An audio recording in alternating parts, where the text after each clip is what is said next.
Welcome to Sky Team's People First with Morag Barrett. Welcome to this week's episode of People First, and I am honoured to reintroduce you to my friend and colleague at work, Scott Mautz.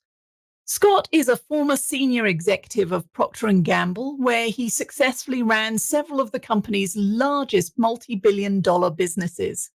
He's the author of 4 multi-award-winning best-selling books, including his latest, The Mentally Strong Leader: Build the Habits to Productively Regulate Your Emotions, Thoughts, and Behaviors, which is going to be the focus of our conversation today. Scott is also a popular course instructor with LinkedIn Learning, where his courses have been taken 1.5 million times and still counting. Well, Scott, welcome back to People First. It's been a hot minute, a New York minute. It's been a minute, as the kids say. It's really great to be back. I always appreciate what you do for people, and anybody that wants to put people first is first on my list. So, yeah, of course, I wanted to come back.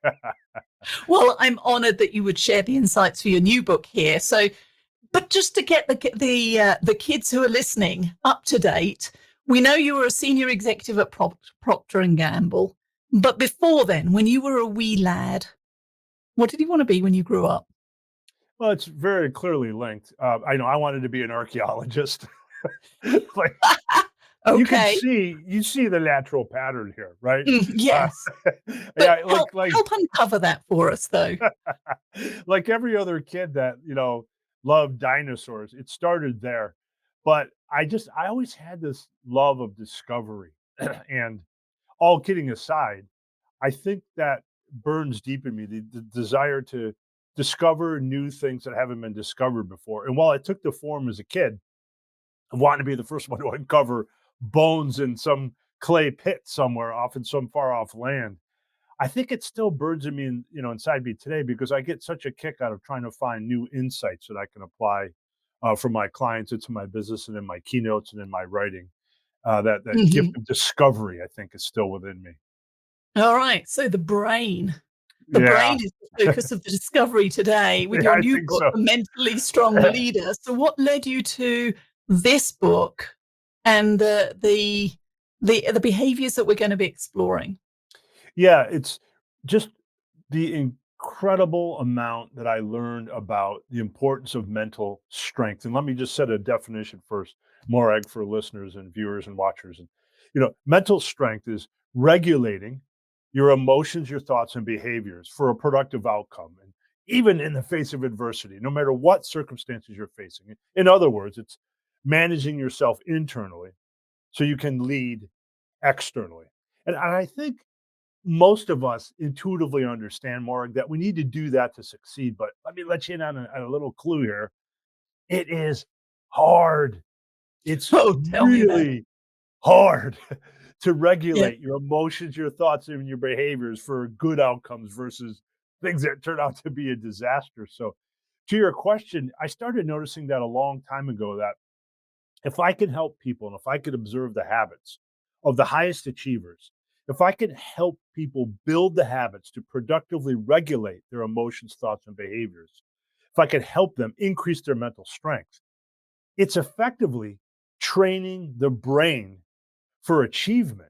It's why I think mental strength is the leadership superpower of our day, because, I found in my research that what makes great leaders great and what helps achievers to achieve is this concept of mental strength. For example, I asked 3,000 people, thinking of the highest achieving organizations that you were ever part of, the ones that overcame the most obstacles, what were the attributes of the key leaders in those positions? And we found in that research, 91% of respondents described the profile of somebody that was mentally strong.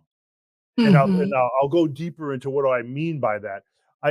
I just hope that this answers the initial question of, once I found out the link between mental strength and achievement, that it is like the cheat code for achievement, it drove me to say, I have got to get this book out into the world and tell them what my research has taught me over the span of 3 decades, right? Does that before I go Yeah. deeper into what does that make sense, Mark? It makes sense. And as I dove into the book and learned more about the habits to become mentally stronger, what really resonated with me was this is aligned with emotional intelligence, which is one of my passion topics. And I remember when Daniel Goleman's first book came out, he was talking about emotional intelligence, and I was poo-pooing it as, I was in banking at the time and less well read.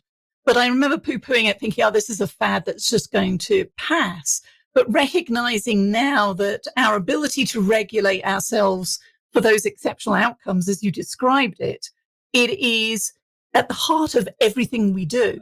Yes. And I also see you talked about even in adversity, I would say, especially in adversity, in times of change, uncertainty, high risk, we do need to be at our best when circumstances might be causing us to be at our worst. But I was also, as I was going through the book, struck by the number of times when I was emotionally unintelligent, even on the calm days, because the risk there for me is that one almost is on autopilot. You're coasting. We're not being thoughtful and intentional and responsive. We're still being reactive, but on default behaviors without thinking about how do we align what we're feeling, thinking, and doing to deliver those exceptional outcomes. So that's exactly did I right. connect? All right. I'm going to share one caveat, though, one Yeah. personal caveat that I use in all of my emotional intelligence classes. When it comes to the habits that Scott and I are going to talk about, they do not work with teenagers. Teenagers and children are born with a PhD in psychological warfare. Just accept it. And now you are already mentally stronger and ready That's to right. face those challenges. That's right. You cannot teach the mentally strong leader list. Yeah, I understand. That's exactly right.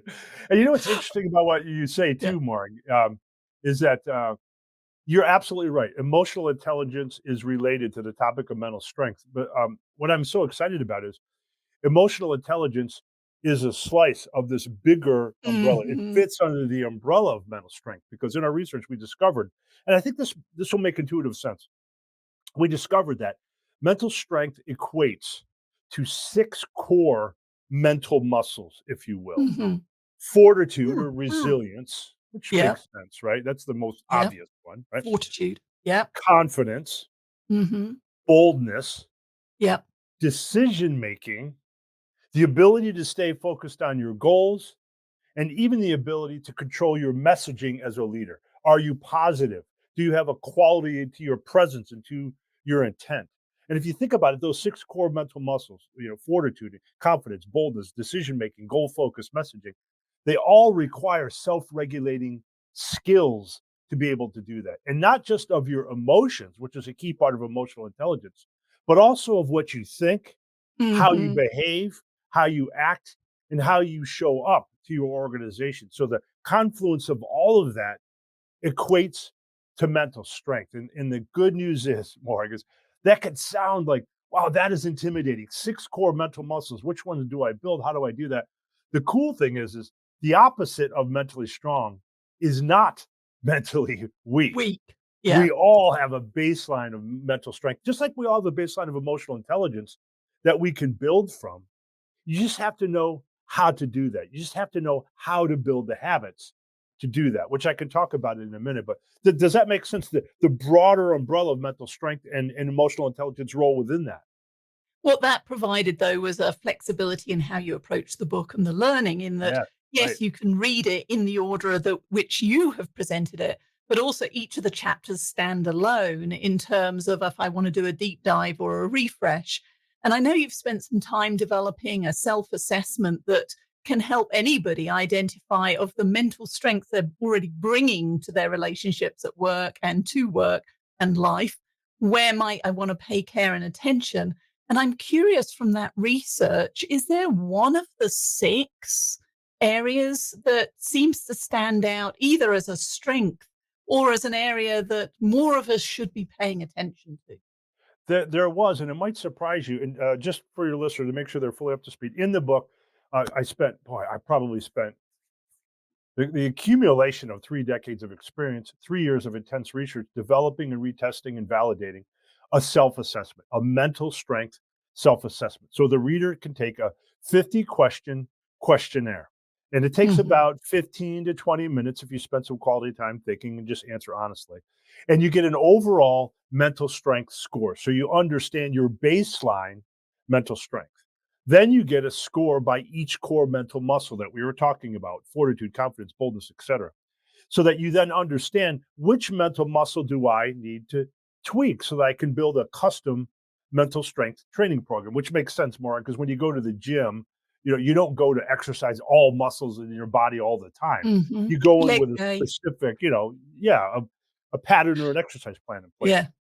And to your question, what surprised us as we were developing this assessment, I found that even amongst people that were mentally strong over time, and their people would say, I see this leader as incredibly mentally strong. The number of people that in some way, shape, or form have cracks in their confidence was astonishing. And in the book, I talk about confidence in many forms of the fact that you have a fear of failure, that you can't stop Mhm. comparing to others, which is something I still work on, that you beat yourself up with negative inner chatter, that you cave into an imposter syndrome, that you feel like constantly, I'm not enough. This lack of confidence takes so many forms, and even amongst the mentally strongest, you could see quote unquote cracks in the armor in the scores of the mental strength self-assessment scores. So if that's you, Morag, if that's anyone you know, if any listeners are thinking that's me, you're not alone. I think it comes to all of us. And you make the point of that limiting belief. We need to Yeah, switch it to become limitless. And it's yeah, not that we take, well, we do take risk, but it's informed risk in terms of the baby steps that allow us to move forward. And I was reading another article this morning that just reminded us sometimes we can be so focused on the here and now and the fear of whatever it might be, but we've lost sight of all of those challenging situations and encounters that we have successfully navigated in the past, just how far we've come. All we know is that giant leap that we're trying to make right now. And so, what you're giving us here is a language and framework to break through that paralysis and move forward in spite of the fear and use it to propel us forward. yes, that's exactly right. In the book, I talk about the essence of what you're talking about, which is the distance principle. Which is the distance between how far you've come on something, minus the misstep, not the missleep, right? It's called a misstep for a reason. We exaggerate Mhm. it in our brain and we make it a misleep, but that distance between how far we've come on something minus the misstep, that distance remaining is still something to be so proud of. That's called the distance principle. I'm just saying what you said in a different way. And there's another tool within the book, within the confidence section, that helps people to understand um, how to combat negative inner chatter. And before I share that, let me ask more. Do you ever find you strike me as a highly confident person? You have to be to do what you do, to host such a powerful podcast that helps so many people. I'm going to bet that at times, even you find yourself beating yourself up with negative language. Is that a fair Oh, statement? Is that true? not just me, especially me. Yes, absolutely. Behind the scenes, it's a swan on the screen, but underneath my feet are paddling, going, oh my goodness. Ah, ah. So, yes, that chatter in the head, learning to turn that volume down is an ongoing and key skill that I've had to acquire over the years. Yeah, and it's understandable. And what I often tell people is and I talk about it in the mentally strong leader, the importance of a self-compassion break. And it's a tool that I use for Mm. myself. So I share it with you and I share it with your listeners. And it's just a couple of simple, easy steps to take a self-compassion break. And the a pre-step is actually to get better at catching yourself in the moment when you're beating yourself up, which I still have to work on. And I'll be like, oh my gosh, for the last 3 minutes, I've been beating myself up for why I didn't say this one thing exactly the way I wanted to from stage when nobody notices but me, right? So you have to catch yourself in those moments. Then the first step is in that moment, simply stop beating yourself up for beating yourself up. Just give yourself a break for a second. Then step two, in that moment, just talk to yourself like a friend in need. And Morag, I do this all the time, and it works like a charm. If you had a friend that came up to you, Morag, clearly in need of compassion. And they wanted to share a story to get compassion from you. And maybe the story was something like this. Oh, you wouldn't believe more. I just blew a meeting with my boss. I was all over the place. I wasn't prepared. I felt like he thought I was an idiot. I doubt that you would say, Okay, friend, I've heard enough.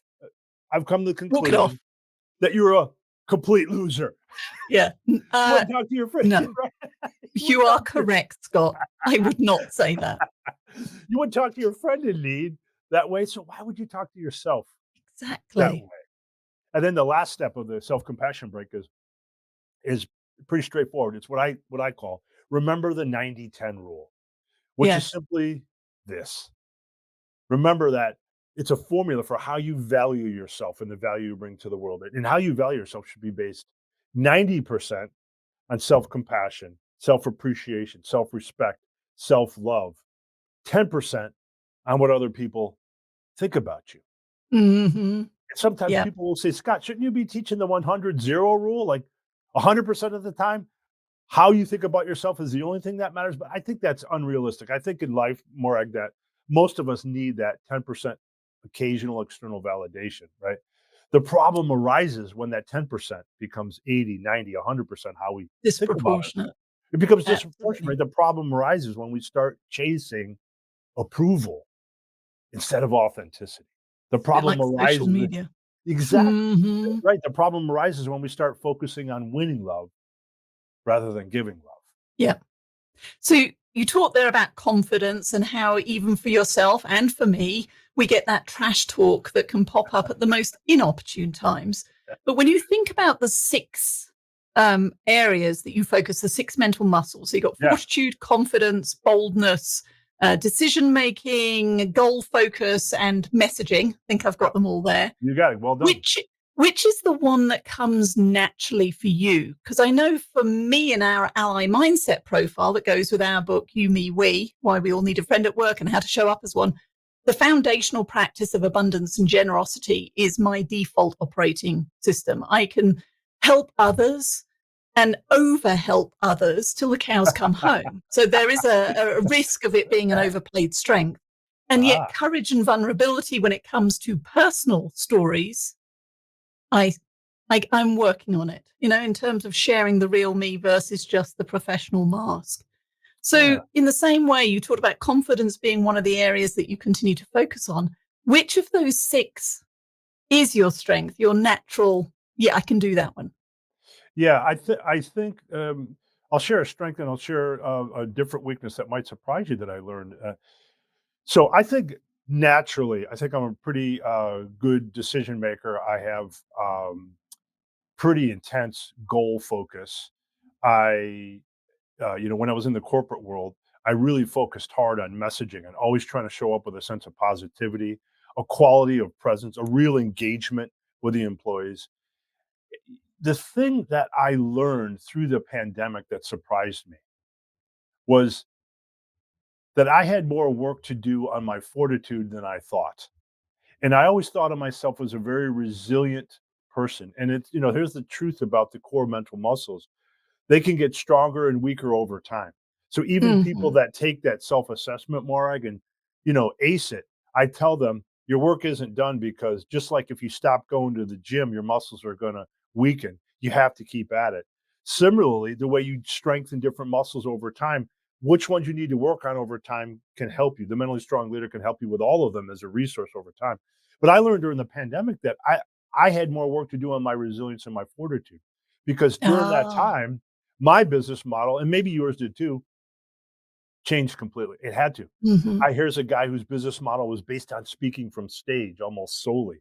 Suddenly, like that, You have to learn through the camera how to emote and connect, how to do business development, how to nurture relationships, how to. how Yeah. to, and there's clearly not the same thing. And I'm not exactly a tech savvy dude, and I had to learn in a hurry how to give keynotes and build a studio. I'm talking to you now from a studio that I figured out how to build with sound baffling and high quality lighting and all that stuff. And I didn't know how to do any of that. But it was a real struggle for me because I was stuck for a while, Morgan. It's not fair. Mhm. I have, Yeah. thundering keynotes I'm so proud of. And now the opportunity to give those are being taken away from me, and it's not fair. And I was stuck in that for a little bit too long. And then I learned about myself and my need to strengthen that muscle over time. And I know I still work on it today. I like that because it's a clear example of it's a journey, it's never done. It Right. is about us as individuals and what we're bringing to the table, our past lives, our whole life journey. But it's also about the context and situation in which we are striving for those exceptional results, because change the context from in person to via Zoom, change the context from getting energy from 1,000 people in the auditorium to just you in your bedroom office or whatever it might be, then we have to relearn and adapt. And if we aren't paying attention, what I'm seeing with the work I'm doing now is many leaders are trying to force fit the pre-pandemic approach to Yes. leading and team Yes. building into this hybrid world and wondering why it's not working and why there is increasing loneliness and a sense of disconnection, either for them and for their teams. And Yes. so Yes. this is important. I noticed that every chapter, though, includes a section that you call In Moments of Weakness. Yes. Tell me more about that. It goes a little bit to what you were just saying. So for the listener that might be thinking, wow, this sounds daunting. So I got it. There's 6 core mental muscles. I can take Mhm. the mental strength self-assessment. I can figure out which one I need to work on. Okay, like that makes sense to me. And I could create my own customized mental strength training program. But really, really, at the end of the day, how do I do it? And it goes to the subtitle of the book, right? Build the habits to productively regulate your emotions and your thoughts. Because we know from, if you want things to stick in your life, you have to build the actual habits. And habit building science, which the book is based on, teaches us if you want to change something about yourself, you need repetitions. So the Mhm. 50 plus tools that are in the book, The Mentally Strong Leader, they help you. There's systems and frameworks that help you get those repetitions in. And then there's 2 special sections to get to your question. Habit building science teaches us there are 2 key inflection points if you actually want to create a new habit. The first small step that you take, you need some small indicator, some small thing to get you going, to get you building that step to begin with. And every tool, the over 50 plus tools in the Mentally Strong Leader, has a section called that first small step that you take. And it also has a section called In Moments of Weaknesses, which are what your question was. Mhm. And habit building science teaches us, and I think this probably makes intuitive sense, Morag, that habits can live or die based on what happens when we face that moment of weakness, where we can feel our confidence shedding on us, when we can feel that desire to be bold becoming overcome by a fear of failure, where we can feel that desire to be decisive in the moment shriveling away as we become caught up in multiple scenarios and too much data. So the 50 plus habit building tools in the book each have a section, not only systems and frameworks to help you get in repetitions to build the habit. You can really dive down on what happens when you feel that moment of weakness. What do you do next so that habit will actually stick? Yeah. And those tools, those 50 tools, are just so pragmatic. And if there are some you really, no, that's not me, that'll never work here, I challenge you, put your skepticism to one side. But there are plenty of others that you can pick from. So just pick one. Pick one of the 6 practices and start developing those habits, because you and the people who work with and for you will benefit. So, first steps then.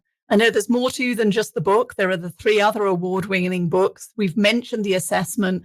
How can people take that first step to learn more about their own mentally strong basis, but also learn more about the work that you're doing?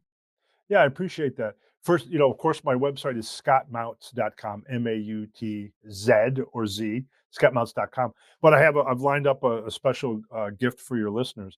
If they would like, they can go to scottmautz.com/mentally strong gift. And Hmm. there they can download a free 60-page PDF that includes for free the mental strength self assessment that I was talking about, the 50 questions that'll give you an overall mental strength score, plus a score by mental muscle: fortitude, confidence, boldness, decision making, goal focus, and messaging, so that you can determine what muscles do I need to increase where to increase my overall mental strength. And it comes also with prompts to help you get the most out of the book if you decide to purchase that. So Go to scottmautz.com/mentally strong gift to get that free 60-page PDF that includes the 50-question assessment. Scott, that was so generous of you. I'll make sure all of that information is in the show notes. I look forward to our third conversation in due course and appreciate your time and insights today. Thanks so much for all that you do, Morag. Appreciate it. Thank you so much for joining Morag today. If you enjoyed the show, please like and subscribe so you don't miss a thing. If you learned something worth sharing, share it. Cultivate your relationships today when you don't need anything before you need something. Be sure to follow Sky Team and Morag on LinkedIn, Facebook, Twitter, and Instagram.